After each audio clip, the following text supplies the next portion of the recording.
बच्चों, मैंने अभी लास्ट लेक्चर में एक डिस्कस किया था कमीशन का टॉपिक। उसमें मैंने आपको इलस्ट्रेशन 8 कराई थी।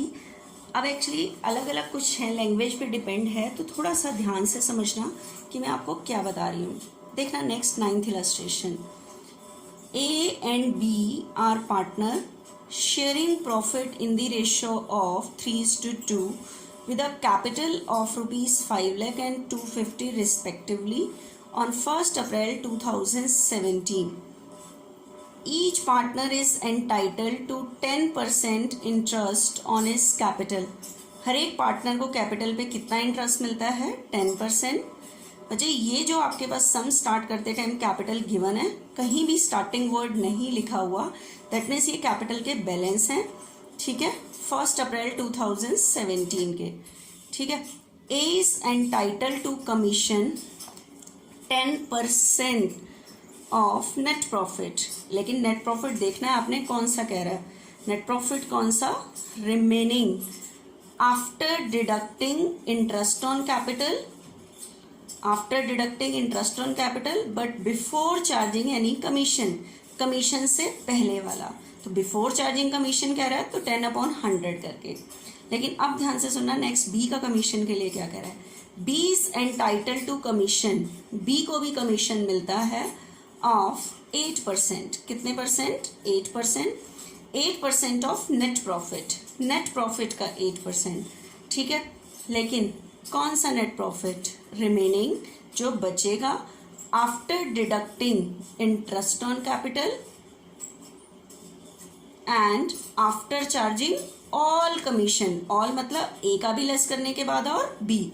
लास्ट क्वेश्चन में था हिज कमीशन, सिर्फ अपना कमीशन लेस करने के बाद, लेकिन इस टाइम कह रहा है आफ्टर चार्जिंग ऑल कमीशन। तो थोड़ा सा लैंग्वेज पे अटेंशन रखनी है बच्चे यहाँ पे। इस क्वेश्चन में कह रहा था profit for the year ending 31 March 2018। आपके पास at the end of year का प्रॉफिट गिवन है, प्रायर होता है before to calculation of interest on capital. तो आपके पास प्रॉफिट हमेशा पहले वाला ही होना चाहिए और वही गिवन है।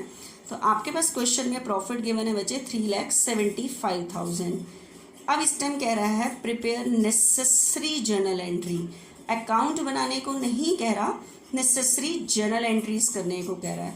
तो अब ध्यान से सुनना, अगर क्वेश्चन में जर्नल एंट्रीज करने को कहता है, ठीक है, अगर जर्नल एंट्रीज करने को कहता है तो उस केस में बच्चे, ठीक है, जर्नल एंट्रीज करने को कहता है तो उस केस में आपने एंट्री तो कर पाओगे, सारी एंट्री कर पाओगे, लेकिन लास्ट में आपको डिविजिबल प्रॉफिट की एंट्री करने के लिए कौन सा अकाउंट बनाना पड़ेगा? Profit and loss appropriation account बनाना पड़ेगा। ठीक है, सारी एंट्री हम कर पाएंगे, लेकिन आपको मेन दिक्कत आने वाली है कौन सी? उसमें कि लास्ट एंट्री जो हम करते हैं डिविजिबल प्रॉफिट निकलता है प्रॉफिट एंड लॉस एप्रोप्रिएशन। ठीक है, तो देखना एक बारी ध्यान से, जो मैंने अभी क्वेश्चन रीड किया है हाउ टू अटेम्प्ट, कि उसको हम कैसे अटेम्प्ट करते हैं, वो चीज आपने थोड़ी सी ध्यान से समझनी है।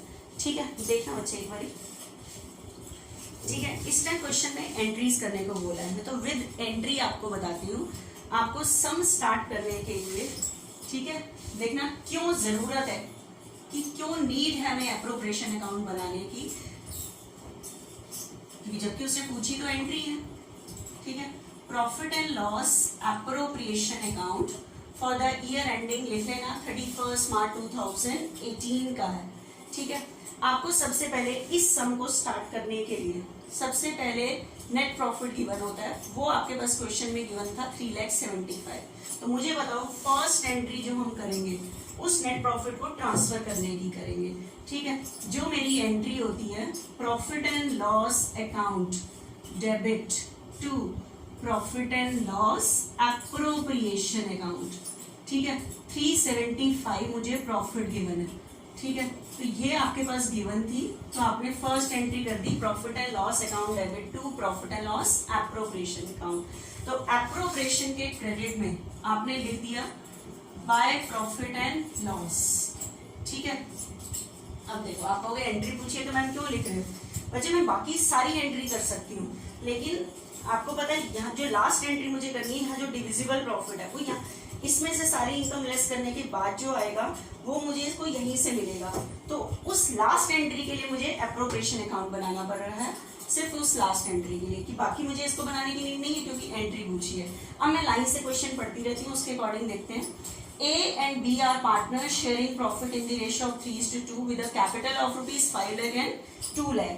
अब बचे हम कैपिटल स्टार्ट नहीं हो रही बिजनेस, ये कैपिटल के बैलेंस है, और बैलेंस लिखने की क्या नहीं होती, कोई एंट्री नहीं होती।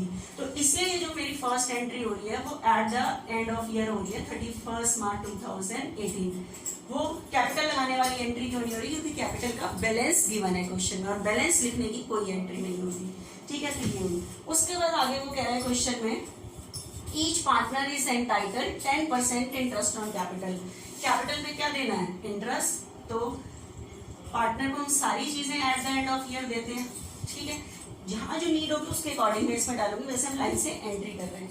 ठीक है, तो अब मुझे बताओ इंटरेस्ट की रेट है 10%। तो पार्टनर ने कैपिटल लगाई है 5 लाख, 5 लाख पे 10% 50,000, और दूसरे पार्टनर ने कैपिटल लगाई है 250। तो 250 पे 10% 25,000। तो इंटरेस्ट देना बिजनेस के लिए एक्सपेंस है, and expense always be debited. और किसको देना है हमने, ए और बी को, तो उनके अकाउंट में डालेंगे। अकाउंट में डालेंगे तो कैपिटल इंक्रीज होगी, तो to A's capital to B's capital. तो इसका इंटरेस्ट 50,000, इसका इंटरेस्ट 25,000, तो टोटल इंटरेस्ट 75।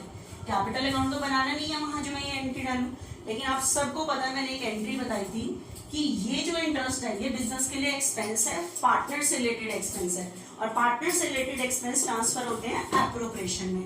तो नेक्स्ट एंट्री हमें ट्रांसफर करने की एंट्री करनी पड़ती है, इंटरेस्ट डेबिटर, डिक्रीज पे क्रेडिट, और ये ट्रांसफर हो गया बच्चे कहाँ पे, profit and loss appropriation account में ट्रांसफर हो गया। ठीक है, इस एंट्री को हम ट्रांसफर की भी एंट्री कहते हैं, या ये हम कह सकते हैं कि हमने अपने एक्सपेंस को रिटर्न किया, राइट ऑफ किया प्रॉफिट एंड लॉस एप्रोप्रिएशन से। प्रोडक्शन से रिलेटेड एक्सपेंसेस जाते हैं ट्रेडिंग में, प्रोडक्शन के बाद के सेल फालतू जो होते हैं वो प्रॉफिट एंड लॉस में, और पार्टनर से रिलेटेड एक्सपेंस ट्रांसफर होते हैं प्रॉफिट एंड लॉस एप्रोप्रिएशन में। ठीक है, तो नेक्स्ट एंट्री हो गई। ठीक है, और आपको पता है कि एप्रोप्रिएशन के डेबिट में आ जाएगी, हमें इंटरेस्ट ऑन कैपिटल यहाँ लिखना पड़ता है।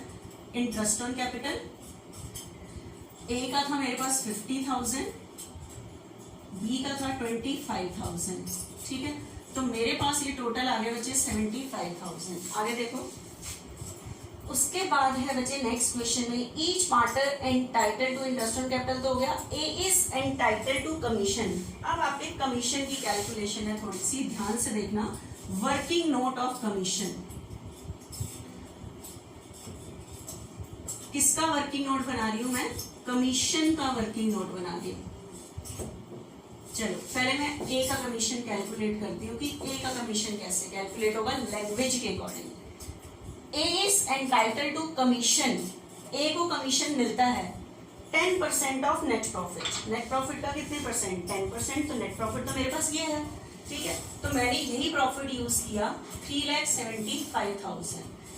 आगे वर्ड यूज ना करता नेट प्रॉफिट के लिए तो मैं सीधा इसके ऊपर ही निकाल लेती, लेकिन उसने क्लियर किया कौन सा नेट प्रॉफिट, रिमेनिंग, वो नेट प्रॉफिट जो बचेगा after deducting interest on capital. क्या लेस करने के बाद बचेगा, इंटरेस्ट ऑन कैपिटल। तो आप इसमें से इंटरेस्ट ऑन कैपिटल क्या कर दो, लेस। तो आपने कर दिया इस नेट प्रॉफिट में से। ठीक है, कौन सा नेट प्रॉफिट यूज कर रहे हैं, after deducting interest on capital. तो इसमें से मैंने इंटरेस्ट ऑन कैपिटल को क्या कर दिया, डिडक्ट। ठीक है, but before charging any commission, लेकिन कमीशन से पहले वाला, मतलब कमीशन लेस नहीं करना। तो इसके ऊपर ही कह रहा है, तो इसके ऊपर आप 10% निकालो, तो आपके पास ए का कमीशन निकल के आएगा बच्चे 30,000। तो लैंग्वेज के अकॉर्डिंग आपने ए का कैलकुलेशन, ए के कमीशन कैलकुलेट कर लिया 30,000। ठीक है, उसके बाद मैं कमीशन देने के लिए बी का कमीशन और निकाल लूं, फिर मैं एंट्री स्टार्ट करती हूँ।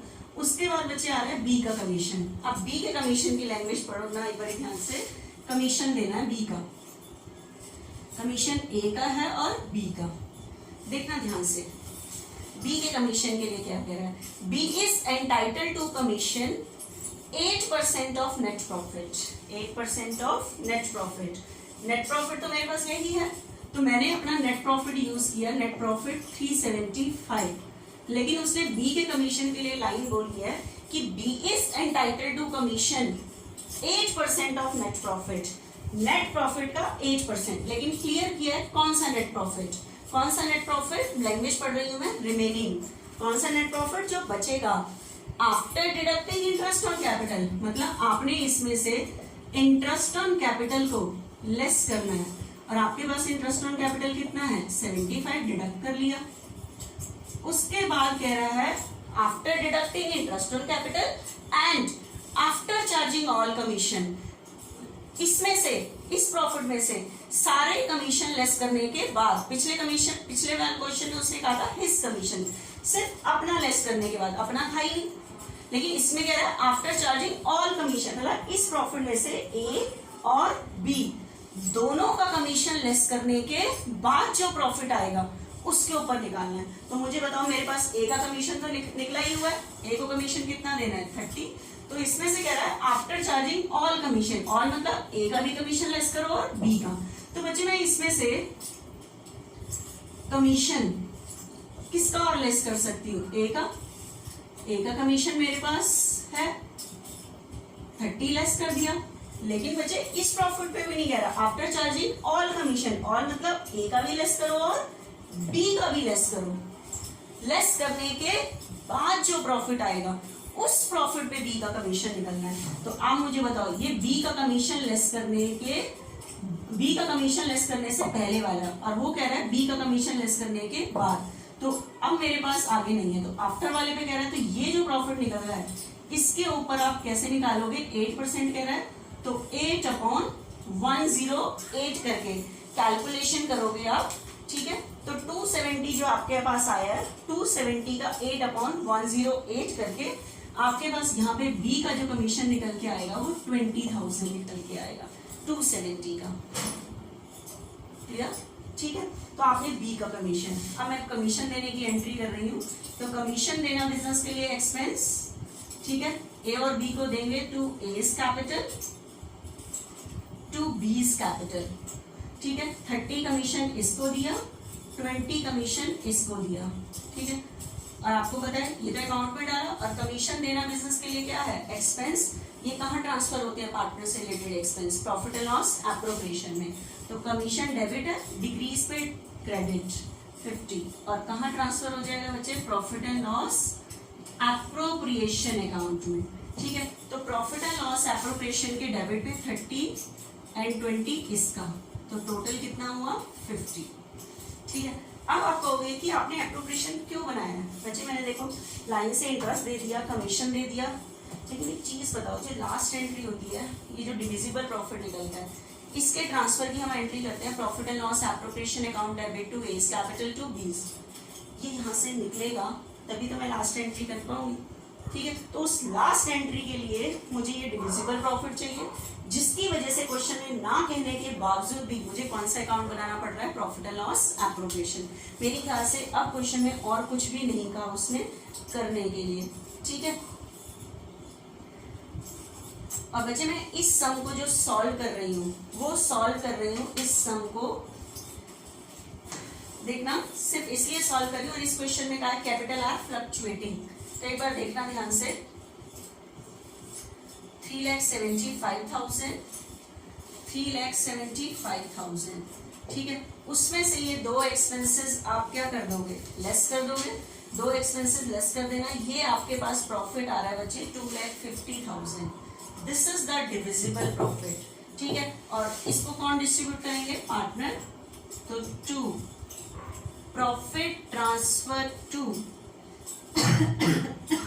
Sorry partners capital account A और बी, और आपके पास क्वेश्चन में प्रॉफिट शेयरिंग रेशियो कितनी गिवन है बच्चे 3:2, तो 3:2 के अकॉर्डिंग डिवाइड कर लेना, 150 इसका आएगा और 1 लाख इसका आएगा, ठीक है। अब बताओ ये जो निकला है ये प्रॉफिट एंड लॉस एप्रोप्रिएशन से निकला है, और इसकी एंट्री होती है, मैंने लिखा है profit transfer to partners capital account, तो मुझे बताओ ये लास्ट एंट्री क्या होगी हमारी, पार्टनर को प्रॉफिट दोगे तो उनकी कैपिटल क्या होगी इंक्रीज पे क्रेडिट, तो 150 प्रॉफिट इसको मिला, 1 लाख प्रॉफिट इसको मिला, कौन से अकाउंट का प्रॉफिट है प्रॉफिट एंड लॉस एप्रोप्रिएशन, ठीक है, जो उसके बैलेंस से निकला।